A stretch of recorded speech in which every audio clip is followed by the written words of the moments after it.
श्रोताओं नमस्कार, बहुत बहुत स्वागत करते हैं आपका इस परिचर्चा में। आज हमारे साथ दो बेहद खास मेहमान हमारे स्टूडियो में उपस्थित हैं। आपका सबसे पहले हम परिचय करवा दें। सबसे पहले मैं स्वागत करना चाहूंगा नवीन बघेल जी का। आप शाखा प्रबंधक हैं Punjab and Sind bank main branch Sagar से। साथ ही साथ हमारे बीच संजय राजपूत जी हैं, आप डिप्टी मैनेजर हैं SBI गोपालगंज से। दोनों ही मेहमानों का बहुत बहुत स्वागत है। धन्यवाद दीपक जी। धन्यवाद दीपक जी। श्रोता समझ ही गए होंगे कि हमने दो मैनेजर्स को अपने बीच में आमंत्रित किया हुआ है, तो आज हम खास एक बैंकिंग के क्षेत्र में बात करना चाहेंगे। वो है लोनिंग का क्षेत्र, यानी ऋण का क्षेत्र। बहुत लोगों के मन में शंकाएं होती हैं कि लोन कैसे मिलता है, प्रक्रियाएं क्या होती हैं, दस्तावेज क्या देने पड़ते हैं और क्या रेट्स होते हैं, यानी किन दरों पे उनको लोन मिलता है। तो इन विषयों के ऊपर हम बहुत विस्तार से चर्चा करेंगे आज। और सबसे पहले नवीन बघेल जी, आपसे हम जानना चाहेंगे कि ऋण क्या होता है और कितने प्रकार से कोई व्यक्ति लोन ले सकता है। धन्यवाद दीपक जी। श्रोताओं नमस्कार। मैं बताना चाहूंगा कि अगर आम भाषा में बोला जाए तो ऋण के कई प्रकार होते हैं। एक आम आदमी जब किसी वित्तीय संस्थान के सामने आकर खड़ा हो जाता है और अपनी जरूरत बताता है, उस हिसाब से ही ऋण का कैलकुलेशन कर लिया जाता है कि उसकी जरूरत क्या है। एक आम इंसान की जरूरत क्या है, उतने ही प्रकार के ऋण होते हैं। वित्तीय संस्थान के बड़े बड़े ऑफिसेस में बैठ के यही मनगणना की जाती है और सारा कुछ बनाया जाता है कि एक इंसान को क्या जरूरत है, किस तरह की जरूरत पड़ सकती है। उन जरूरतों को पूरा करने के लिए उस हिसाब की ऋण की स्कीम्स लाई जाती हैं। लेकिन उन ऋण में हमें एक चीज ये देखा जाता है कि मोटे मोटे तौर पर एक व्यक्ति विशेष है या ग्रुप है या एक बिजनेसमैन है, इन सब प्रकार के लोगों की जरूरतें कैसी हो सकती हैं वो देखा जाता है। जैसे एक रोड पर काम करने वाला, रोड पर सड़क पर दुकान लगाने वाला स्ट्रीट वेंडर है, तो उसकी जरूरतें कितनी हो सकती हैं, उसको किस तरह के लोन दिए जा सकते हैं। उसकी स्कीम कुछ सरकार द्वारा प्रमोट की जाती हैं, कुछ बैंक द्वारा खुद प्रमोट की जाती हैं, कुछ उसके खातों के ट्रांजैक्शंस को देखते हुए किया जाता है। तो उनके लिए एक छोटे ऋण बैंकों के द्वारा बहुत सारी स्कीम्स लाई जाती हैं। कुछ रिटेल सेगमेंट कहलाता है। एक रिटेल सेगमेंट वो कहलाता है जहां पर आदमी को अपनी गृह हो, घर बनाना हो, घर खरीदना हो या फिर गाड़ी खरीदना हो, तो वाहन ऋण या फिर गृह का ऋण, ये रिटेल सेगमेंट की तरफ आते हैं। तो इनके लिए विशेषता जो जरूरत पड़ती है वो जरूरत पड़ती है कि आपका आय का साधन क्या है, ताकि इन पे चुकाया जा सके। लेकिन एक अदर सेगमेंट जो है, जहां हम बात कर रहे थे स्ट्रीट वेंडर की या एक बिजनेसमैन की, वहां पर यह देखा जाता है कि इनका व्यवसाय क्या है और इनके व्यवसाय से क्या आमदनी होगी, तो उस व्यवसाय के लिए उनको ऋण दिया जाता है। जी, बहुत अच्छा आपने बताया कि व्यक्ति की जो जरूरत होती है, उसकी जो मांग होती है, उसके आधार पे आप कैलकुलेशन करते हैं, गणना करते हैं कि ऋण कितना दिया जाना है, कैसे दिया जाना है। और आपने बात की कि ट्रांजैक्शन के आधार पे, यानी लेन देन या खाते के आधार पे भी लोन दिए जाते हैं। तो संजय राजपूत जी, यहाँ पर मैं आपसे जानना चाहूंगा, स्टेट बैंक ऑफ इंडिया से हमारे बीच आप उपस्थित है, कि खाते के लेन देन के आधार पर जो लोन दिया जाता है वो क्या होता है। देखिए, विभिन्न प्रकार के लोन हम लेन देन के आधार पर देते हैं। जैसे अगर कोई सर्विस क्लास है, उसकी सैलरी के आधार पर उसे ऑनलाइन लोन के ऑफर्स आते हैं, जो विभिन्न ऐप के माध्यम से वो ऑनलाइन ले सकता है। और अगर बिजनेसमैन है तो उनके लिए भी ऑनलाइन लोन आजकल बैंकें देने लगी हैं। जैसे हमारी बैंक की अगर बात करें, प्री अप्रूव बिजनेस लोन हम उसे बोलते हैं। हमारा कोई भी व्यापारी, कोई भी करंट अकाउंट धारक, चाहे वो MP ऑनलाइन की दुकान चलाता हो या किसी अन्य तरीके से हमारे करंट अकाउंट में लेन देन कर रहा है, तो उसके टर्नओवर के आधार पर उसको एक लोन का विशेष ऑफर आता है, जिसमें मिनिमम दस्तावेजों पर उसे ऑनलाइन लोन की सुविधा उपलब्ध कराई जाती है, जिसमें आप 1 लाख से लेकर 20 लाख और अन्य प्रकार से, मतलब ट्रांजैक्शन के आधार पर आप उसको लोन उपलब्ध करा सकते हैं। उसकी ट्रांजैक्शन के लिए बैंक का एक आर्टिफिशियल इंटेलिजेंस होता है जो उस पर काम करता है और वो निर्धारित करता है कि इस व्यक्ति को इतना लोन दिया जाएगा। उस हिसाब से उसके कॉल भी जाते हैं और वो खुद भी SMS के अन्य माध्यमों से चेक कर सकता है कि वो उस ऑफर के लिए योग्य है कि नहीं। जी, यानी कि उसका टर्नओवर जो होता है उसके अकाउंट का, उसके आधार पे सॉफ्टवेयर होता है, आर्टिफिशियल इंटेलिजेंस होता है, वो काम करता है, वो कैलकुलेशन कर लेता है कि आप इतनी पात्रता रखते हैं।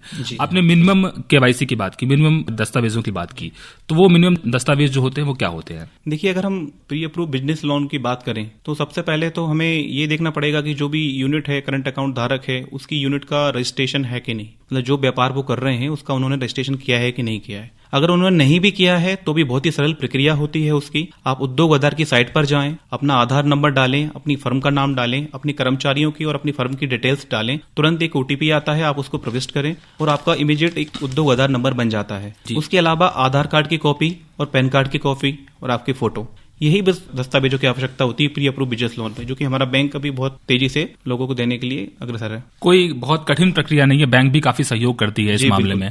यहाँ पर नवीन बघेल जी, आपसे हम जानना चाहेंगे, खास प्रकार के लोन, आपने बहुत प्रकार के ऋणों की बात की। जी हाँ। कुछ लोन जो आम व्यक्ति को बहुत जरूरत होती है, मतलब आए दिन आपके ग्राहक आपके पास आते हैं अपनी आवश्यकता को लेकर के, जैसे हम कार लोन की बात करें या फिर हाउसिंग लोन की बात करें, या फिर आपने स्ट्रीट वेंडर्स की बात की। कई युवा होते हैं, उद्यमी होते हैं, अपना बिजनेस शुरू करना चाहते हैं।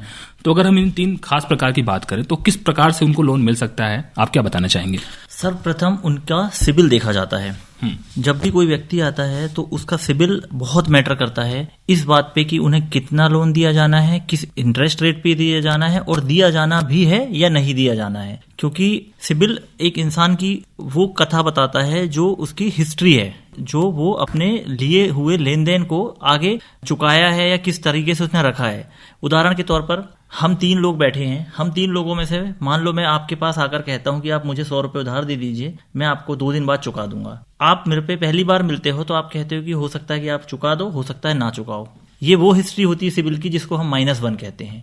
यहाँ पर पहले मैंने आपसे लोन लिया भी नहीं हूं और पहले मैंने आपको चुकाया भी नहीं हूं, तो ये मेरी नो हिस्ट्री हो गई। तो -1 को बैंक प्रेफर करते हैं, लेकिन अगर बहुत अच्छा इंटरेस्ट रेट देना है बैंक को, जो कस्टमर के लिए किफायती इंटरेस्ट रेट का है, तो -1 वो रेट नहीं है। -1 वो एक स्थिति है जहां पर हम कह सकते हैं कि आपको अच्छा रेट दे देंगे लेकिन बहुत अच्छा नहीं कहेंगे। दूसरा मैं कहूं कि मैंने आपसे 100 रुपए लिया और मैंने आपको 100 रुपए नहीं दिया, फिर मैं आपके 100 रुपए तो खा गया। नेक्स्ट मैं संजय सर के पास जाता हूं और इनसे कहता हूं कि आप मुझे 50 रुपए दे दें। तो किसी दौरान अब यहां मिलते हुए बैठे बैठे आप इनसे बोल देते हैं कि मैंने इन्हें 100 रुपए दिया था लेकिन इन्होंने मेरे नहीं चुकाए हैं। तो ये मेरी सिबिल हिस्ट्री है। तो कुछ इसी तरीके से वित्तीय संस्थान भी, एक सिबिल जैसी बहुत सारी संस्थाएं होती हैं, सिबिल, इक्विफैक्स और भी बहुत सारी एजेंसी होती हैं जो रिकॉर्ड करती हैं आपके द्वारा लिए गए ऋण की हिस्ट्री को, कि आपने क्या उसे समय पर चुकाया या आपने समय पर नहीं चुकाया। तो इसी तरीके से अगर आपने समय पर लेन देन करके समय पर चुकाया हुआ है तो आपकी सिबिल स्कोर बहुत अच्छा हो जाएगा।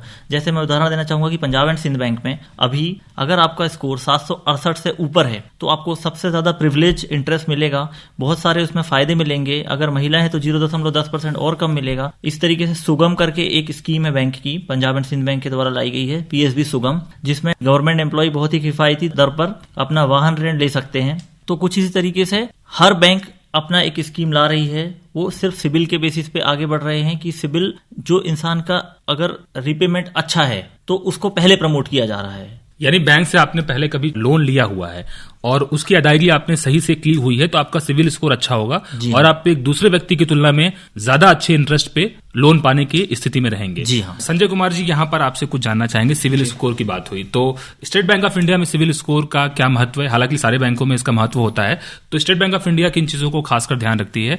देखिए, जैसा कि नवीन सर ने बताया उसी बात को आगे बढ़ाते हुए मैं आपको बताऊंगा। सिविल स्कोर, जैसे एक ही लोन को लेने के लिए अगर मेरे पास 3 व्यक्ति आ रहे हैं और अगर उनका सिविल स्कोर 700, 750 और 800 है तो आप ये मानिएगा कि एक ही आदमी को एक ही स्कीम में 10% से लेकर 15% तक का ऋण मिलता है। लोन एक ही है, स्कीम एक ही है, लेकिन ब्याज दर अलग अलग है। क्यों? उसका सिविल स्कोर अलग अलग है। आपका जो पास बिहेवियर होता है उसे सिविल बताता है कि आपने पुराने लोन का अदायगी कैसे की। और सिविल में भी हम अपने सिविल स्कोर को कैसे बढ़ा सकते हैं, कैसे वो कम हो जाता है, हमें इन सब चीजों का भी ध्यान रखना पड़ता है। जैसे मैक्सिमम सैलरी क्लास हमारे पास आते हैं लोन लेने के लिए, लेकिन उसमें भी कुछ कस्टमर हमारे ऐसे होते हैं जो चाहते हैं कि उनकी सैलरी 1 तारीख को आती है, उनकी किस्त 20 तारीख को काटी जाए, और कभी कभी वो 20 तारीख को भी किस्त नहीं कट पाती है तो वो 30 तारीख तक चला जाता है। तो 30 दिन का वो DPD हो जाता है, जो कि उनके सिविल स्कोर को डाउन करता है। हमें चाहिए कि हम अपनी जो भी लोन की किस्त है उसको एक निश्चित तारीख, जो भी हमारा लोन का 30 डेज का डेट है, उसके अंदर हम उसे चुका दें, या हम उतना पैसा अपने अकाउंट में छोड़ कर रखें। अनुमानतः अधिकांश लोगों के साथ यही देखा जाता है कि वो 1 तारीख को सैलरी आती है या नहीं आ पाती है किसी कारण से, तो वो उसको आगे बढ़ाने के लिए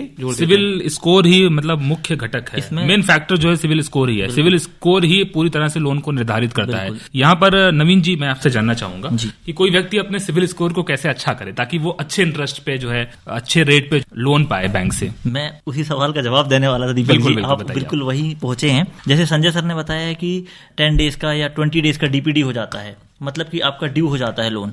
तो RBI ने भी एक अभी प्रॉपर तरीके से इसका एक सर्कुलर निकाला है जिसमें कहा है कि जिस दिन आपकी ब्याज लग रही है उसी दिन से आपका ऋण ड्यू माना जाएगा। उसी दिन से मतलब कि आज 30 तारीख है तो 30 को ही माना जाएगा। अगर आप एक दिन बाद भी देते हैं तो एक दिन का ड्यू माना जाएगा। तो ये कस्टमर को पहले भी बताया जाता है। अब अगर जिस दिन आपका ड्यू है और उसी दिन चुका देते हैं किस्त, तो इसमें आपकी बहुत अच्छी रिपेमेंट कैपेसिटी मानी जाएगी और बहुत अच्छी रिपेमेंट हिस्ट्री मानी जाएगी। तो उसको गुड ट्रैक रिकॉर्ड में रखता है सिबिल। और इसमें सिबिल में जहां पर 000 लिखा हुआ रहता है सिबिल के उसमें, मतलब कि आपने एक भी दिन डिले नहीं किया है आपकी रिपेमेंट में। इसका एक बेहतर उपाय मैं बताना चाहूंगा। कोई भी सर्विस क्लास हो, बिजनेस क्लास हो, कोई भी हो, उसे एक काम कर लेना चाहिए। अगर उनकी जैसे संजय सर ने बताया कि 1 तारीख को सैलरी आ रही है और 30 तारीख को किस्त कटनी है, तो पहली बार की जब किस्त होती है या तो वो 1 महीने बढ़ा के स्टार्ट करवाए या फिर अपने पास में उतना प्रोविजन रखे पहली किस्त का कि एडवांस में जमा कर दे। इससे क्या होगा सिबिल में सर फर्क, आपका हमेशा ओवरफ्लो दिखाएगा। एक तो होता है ओवर ड्यू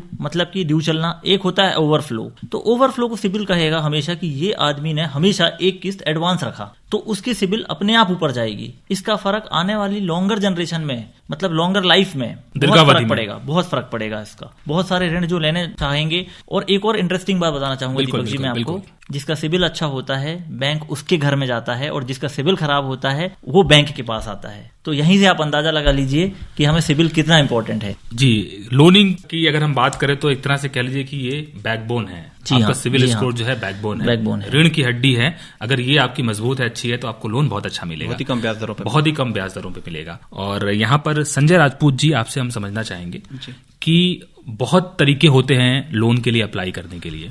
आवेदन करने कोई व्यक्ति जाता है या तो सीधे बैंक में जा सकता है। आजकल डिजिटल वर्ल्ड में बहुत सारी चीजें ऐसी हैं जो डिजिटल लोनिंग की तरफ भी बढ़ रही हैं। तो ऐसी कुछ सुविधा है हमारे ग्राहकों के लिए? जी बिल्कुल, हमारे यहाँ स्टेट बैंक में दोनों तरीके के डिजिटल लोन उपलब्ध हैं आपके लिए। एक हमारे प्री अप्रूव्ड ऑफर होते हैं जिनमें हम खुद ग्राहकों को अप्रोच करते हैं, उन्हें जानकारी देते हैं कि आपको इतने रुपए का लोन उपलब्ध है। बिना कोई डॉक्यूमेंट के आप बिना शाखा आए खुद ही घर बैठे ऑनलाइन उसे प्राप्त कर सकते हैं। इसके अलावा हमारी बैंक ने अभी पिछले माह एक नई योजना आरंभ की है जो केवल पर्सनल लोन में अपना प्री अप्रूव एक्सप्रेस क्रेडिट हम लोगों ने उसे नाम दिया है। रियल टाइम एक्सप्रेस क्रेडिट रहेगा उसमें। रियल टाइम एक्सप्रेस क्रेडिट में क्या होता है, 35 लाख रुपए तक का ऋण आप घर बैठे बैठे स्वयं स्वीकृत कर सकते हैं बिना किसी शाखा प्रबंधक की स्वीकृति के। आपके मोबाइल में आपको अपनी जानकारी प्रविष्ट करनी है, वहां पे डिजिटल माध्यम से वो लोन की स्वीकृति होगी। और हमारे अगर मध्य प्रदेश की बात करें तो यहाँ क्योंकि अभी कुछ अप्रूवल हमारे पेंडिंग है, तो आपको केवल डॉक्यूमेंटेशन के लिए ब्रांच विजिट करना है। आप जाएंगे, आपका ऋण स्वीकृत है, आपको वहां जाके केवल पेपर साइन करने हैं और वही मिनिमम पेपर जो मैंने आपको पहले पूर्व में भी बताया था, आधार कार्ड, पैन कार्ड की कॉपी, और अगर आप नौकरी में हैं तो नौकरी का प्रमाण आपको देना है और आपका ऋण स्वीकृत हो जाएगा, ऋण डिसबर्स हो जाएगा क्योंकि वो प्री अप्रूव्ड रहता है। अन्य स्टेट जो की बात करें, अगर अन्य स्टेट्स में अगर जाते हैं, अन्य राज्यों में हम जाते हैं तो वहां पे हमारा स्टाम्प ड्यूटी का जो है क्लियरेंस हो चुका है, तो वहां पे तो ओटीपी के माध्यम से लोन डिसबर्स भी हो जाता है 35 लाख रुपए तक का। अभी कुछ राज्यों में अनुमति मिलना बाकी है, तो यहाँ भी फिर भविष्य में ब्रांच जाने की आवश्यकता ही नहीं पड़ेगी आपको। आप अपने मोबाइल में योनो ऐप के माध्यम से अप्लाई करेंगे। अगर आप चाहें तो थोड़ा सा उसके बारे में विस्तार बताना चाहूंगा। जो भी कस्टमर उनके लिए अप्लाई करना चाहते हैं वो उन्हें अपना पैन कार्ड की कॉपी अपने पास रखनी पड़ेगी, अपना पैन नंबर डालेंगे, डेट ऑफ बर्थ डालेंगे, जिससे कि उनकी पैन से उनकी डिटेल मैच हो जाएगी एनएसडीएल से। उसके बारे में वो जिन विभाग में काम करते हैं तो उस विभाग के बारे में डालेंगे और अकाउंट नंबर से ऑटोमेटिकली हमारा जो सिस्टम है उनकी पिछले 6 महीने की 12 महीने की जो सैलरी की गणना कर लेगा और उसके आधार पर उन्हें वो एक अमाउंट बताएगा सिविल चेक करने के बाद ऑटोमेटिकली कि आप इतने लोन के लिए एलिजिबल हैं। फिर आपको जितने लोन की आवश्यकता है आप वो अमाउंट डालेंगे और उसके बाद उसकी ईएमआई आपको दिखाएगा, आप एग्री करेंगे, सबमिट करेंगे, आपका लोन स्वीकृत हो गया। इतनी ही प्रक्रिया है। बेहद आसान प्रक्रिया है। आपने बताया कि योनो ऐप के माध्यम से स्टेट बैंक ऑफ इंडिया में बड़े आसानी से आप लोन के लिए अप्लाई कर सकते हैं। प्री अप्रूव्ड लोन की बात कर रहे हैं आप। यहाँ पर आपसे जानना चाहेंगे नवीन बघेल जी, आपने एक राइट ऑफ की बात की थी। राइट ऑफ होना क्या होता है ये लोनिंग के क्षेत्र में? दीपक जी, बहुत अच्छा सवाल है आपका। राइट ऑफ का मतलब होता है कि मैं अब सरेंडर कर चुका हूं, अब मैं पैसे नहीं देना चाहता हूं, अब या तो आप मेरे को ब्याज में मुक्ति दे दीजिए। ब्याज में मुक्ति पाना इसका मतलब ये है कि दोबारा ऋण नहीं देना। इसको आप वैसे ही समझिए जैसे मेरे पुराने उदाहरण के तौर पर आपसे मैंने जो 100 रुपए लिया था, उस 100 रुपए की आज अगर कीमत देखी जाए तो वो 1000 रुपए हो जाती और आज मैं आपको कहूंगा कि देखो दीपक जी, मेरे पास पैसे तो है नहीं, मैं आपको 30 रुपए दे सकता हूं।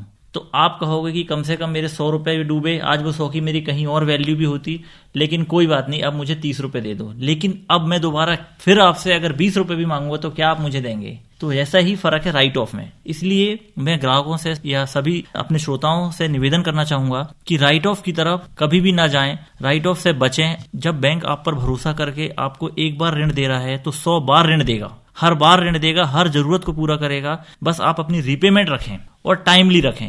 जब आप रीपेमेंट टाइमली रखेंगे तो बैंक आपके पास खुद चल कर आएगा और आप जितना भरोसा बैंक पे करते हैं उतना ही भरोसा बैंक आप पे करता है। यदि मान लीजिए कि किसी व्यक्ति ने रीपेमेंट टाइम से नहीं किया है, खाता उसका जो है उतना अच्छा नहीं माना जा रहा है, तो उसकी ऐसी स्थिति में क्या उसके पास ऑप्शन है? एनपीए हो गया लोन उसका, उसमें अलग अलग प्रोविजंस रहते हैं। अगर आपका डीपीडी है, ओवरड्यू है, राइट ऑफ है, किस तरीके का कब लिया है, किन परिस्थितियों में वो हुआ है, क्या आपने जानबूझकर नहीं चुकाया है, तो इन सब बातों का बैंक ध्यान रखता है और अलग अलग बैंकों के अलग अलग उसमें प्रोविजंस होते हैं। जैसे बहुत से केसेस ऐसे होते हैं कि कस्टमर ने एक कंपनी से लोन लिया था, उसने पेमेंट किया, कोई एजेंट या इस तरह की कंप्लेंट आती है किसी प्राइवेट कंपनी से हमने लोन लिया और एजेंट ने नहीं जमा किया और उसका राइट ऑफ हो गया। बहुत छोटे छोटे अमाउंट हमने ये भी देखा है, किसी के 200 रुपए का भी राइट ऑफ है। जी हाँ, बिल्कुल। तो उसके लिए बैंकों ने अलग अलग प्रोविजन बनाए हैं। कुछ बैंकों ने 5 साल के बाद उन राइट ऑफ को इग्नोर कर देते हैं, क्योंकि आपका 5 साल के बाद आपने जो लोन ली उनका भुगतान आपने अच्छे तरीके से किया, इसलिए बैंक आपको अलाउ कर रहा है। लेकिन ये गाइडलाइन बैंक टू बैंक और स्कीम टू स्कीम डिफर करती है। Bank to bank, person to person, ये सारी चीजें डिपेंड करती हैं, निर्भर करती हैं और अलग अलग तरीके से निर्धारित होती हैं। यहाँ पर बस आखिरी में मैं आप दोनों लोगों से एक चीज जानना चाहूंगा कि क्रेडिट कार्ड का बहुत लोग इस्तेमाल करते हैं और क्रेडिट कार्ड से परचेजिंग करना भी एक तरह से लोनिंग ही हो गया, शॉर्ट टाइम जो भी मान लीजिए आप इसको। तो इसका इस्तेमाल कैसे आदमी बेहतर तरीके से करे? नवीन बघेल जी, आप क्या कहना चाहेंगे? सर, मैं एक चीज कहना चाहूंगा कि क्रेडिट कार्ड जो होता है, क्रेडिट कार्ड आपका 30 दिन के अंदर में चुकाने वाला एक लोन है, जिसमें आप और किसी बहकावे में ना जाएं कि 30 दिन से ऊपर आपको मिनिमम, जैसे एक मैसेज आएगा कि मिनिमम आप इतने रुपए भर दें। जैसे मान लो आपका 30,000 का बिल आया और आप 10,000 रुपए भर दीजिए, तो जो 20,000 रुपए हैं उस पे भी ब्याज लगेंगे। तो बेहतर है कि जो आपने 30 दिन के लिए जो समय सीमा है आपकी, जो भी आपकी बिलिंग डेट से लेकर ड्यू डेट का समय दिया गया है, उसके पहले ही, उसके बल्कि 2 से 3 दिन या 4 दिन पहले ही अपना भुगतान कर दें। क्योंकि क्रेडिट कार्ड में कई बार देखा ये गया है कि बहुत समय तक अगर भुगतान ना करें तो ब्याज दर इतनी ज्यादा बढ़ जाती है कि लास्ट में जाके इंसान वो जो राइट ऑफ की हम बात कर रहे थे वहां पर जाके रुकना पड़ता है। बहुत बार मैंने ये देखा है कि हमारे पास जो ऋण आते हैं सिर्फ क्रेडिट कार्ड के राइट ऑफ आते हैं, तो कहीं ना कहीं क्रेडिट कार्ड में जानकारी कम होने की वजह से, ब्याज ज्यादा लग जाने की वजह से इंसान एक रास्ता आसान सा पकड़ के उसको राइट ऑफ करा लेता है। मेरी आपसे आग्रह ये है कि राइट ऑफ की तरफ कभी ना बढ़ें और क्रेडिट कार्ड का जो अपना भुगतान है वो समय पर करें, और अगर समय पर नहीं कर पा रहे हैं और कोई गलत आप पे ब्याज लगा है तो उसे राइट ऑफ ना कराने की बजाय करेक्ट करवाएं, और जो करेक्टेड अमाउंट है वो पे करें, लेकिन पूरा पे करें। जी, राइट ऑफ करवाना एक बेहतर विकल्प नहीं है, आपका ये कहना है? ऑटो डेबिट की फैसिलिटी होती है बैंकों के द्वारा, उसका को भी कर सकते हैं। अच्छा। जैसे हम भूल जाते हैं, हमें याद नहीं रहता है, तो हम जिस भी बैंक का क्रेडिट कार्ड का इस्तेमाल करें, हम उससे आग्रह करें कि आप हमें ऑटो डेबिट की फैसिलिटी दें, जिससे कि हमारा जो भी हमने क्रेडिट कार्ड में राशि का इस्तेमाल किया है वो अपने आप हमारे खाते से कट के क्रेडिट कार्ड कंपनी के बैंक में बस आपको पर्याप्त बैलेंस अपने अकाउंट में रखना जरूरी होगा उस स्थिति में। अच्छा, यहाँ पर एक संजय जी मैं आपसे समझना चाहूंगा कि मिनिमम पेमेंट का ऑप्शन आता है, तो क्या व्यक्ति को मिनिमम पेमेंट का ऑप्शन को ऑप्ट करना चाहिए या फिर जो कंप्लीट जो उसका लोन का अमाउंट है, क्रेडिट का अमाउंट है, वो उसको देना चाहिए? देखिए, मैं ये कहूंगा कि बिल्कुल नहीं करना चाहिए। अगर आपकी परिस्थितियां आपको अलाउ कर रही हैं तो आपको बिल्कुल उसे चूज नहीं करना चाहिए, क्योंकि उसको चूज करने से आपको विभिन्न प्रकार के चार्जेस लगते हैं, आपके स्कोर पर भी अंतर पड़ता है, आपकी कैपेसिटी पर अंतर पड़ता है। तो हमें चाहिए कि हम पूरा जो अमाउंट आता है पूरा भुगतान एक साथ करें, अगर आवश्यक ना हो तो। जी, पूरा भुगतान एक साथ करें। बस आखिरी में मैं इस पूरे परिचर्चा को समाप्त करना चाहूंगा और लास्ट कमेंट आप दोनों लोगों से चाहूंगा।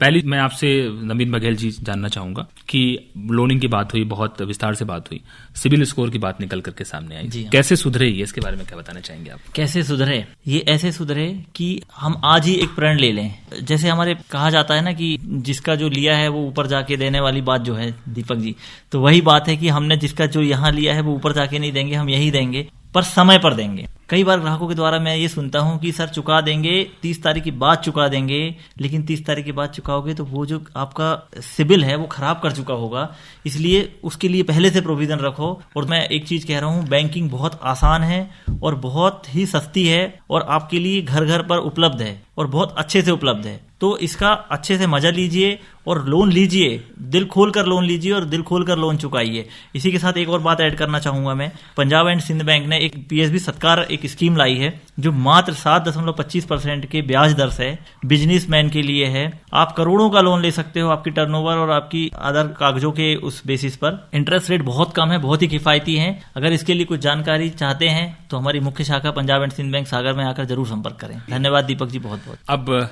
संजय राजपूत जी, आपकी आखिरी टिप्पणी। सर, मैं सिबिल स्कोर कैसे सुधरेगा, इसमें बहुत से वो रहते हैं। जैसे मान लीजिए कभी कभी ये भी देखा जाता है कि किसी ने कोई लोन लिया ही नहीं और वो उसकी सिबिल स्कोर में दिख रहा है, वो राइट ऑफ भी है। अब जब कस्टमर ग्राहक हमारे पास आता है तो वो कहता है सर ये लोन तो मैं लिया ही नहीं हूं। तो उस ग्राहक को बहुत ही आसान प्रक्रिया है, आपको एक सिबिल की साइट पर जाना है, वहां डिस्प्यूट का एक नीचे ऑप्शन आता है, आपको उस पर क्लिक करना है। आप जैसे ही डिस्प्यूट पर क्लिक करते हैं तो संबंधित बैंक के पास वो डिस्प्यूट पहुंच जाता है। अगर निर्धारित समय में बैंक उसका जवाब नहीं देता है तो वो ऑटोमेटिकली आपके सिबिल स्कोर से हट जाएगा और आपका जो सिबिल स्कोर है पहले की तरह सही हो जाएगा। मान लीजिए अगर आपने कोई राइट ऑफ है या कोई ऐसा भी लोन है जो आपने पहले कर दिया था, आप जॉब में नहीं थे, आपकी परिस्थितियां खराब थी, तो उसे भी आप सही कर सकते हैं। आप संबंधित बैंक से संपर्क करें, उनका जो ऋण आपने नहीं चुकाया था उसे पूरा चुकाएं और उस बैंक से आग्रह करें कि वो सिबिल को एक मेल करें और एक मेल के माध्यम से 1 से 2 माह के अंदर उस सिबिल को बहुत ही आसानी से सुधारा जा सकता है। सिबिल स्कोर सुधारा जा सकता है। राइट ऑफ कराने की बजाय जो है करेक्ट अमाउंट उसका रिपेमेंट आप कीजिए, ये बेहतर रहेगा आपके लिए। बहुत अच्छी परिचर्चा हुई और ये बात निकल करके सामने आई कि बैंकिंग बहुत आसान है और ऋण लेना यानी लोनिंग भी बहुत आसान है। बस सही तरीके से काम किया जाए और बैंकिंग सुविधाएं आपके डोर स्टेप पे हैं, कस्टमर्स के डोर स्टेप पे, उसके दरवाजे पे उपलब्ध हैं। तो बस अपने सिबिल स्कोर को आप बेहतर कीजिए, बेहतर बनाने का प्रयास कीजिए, यही इस परिचर्चा का सार है। बहुत बहुत शुक्रिया अदा करना चाहेंगे नवीन बघेल जी, शाखा प्रबंधक Punjab and Sind bank main branch Sagar से हमारे बीच आप आए, और संजय राजपूत साहब, deputy manager state bank of India Gopalganj Sagar से हमारे बीच आए। आप दोनों ही मेहमानों का बहुत बहुत शुक्रिया। बहुत बहुत धन्यवाद। बहुत बहुत दीपक जी।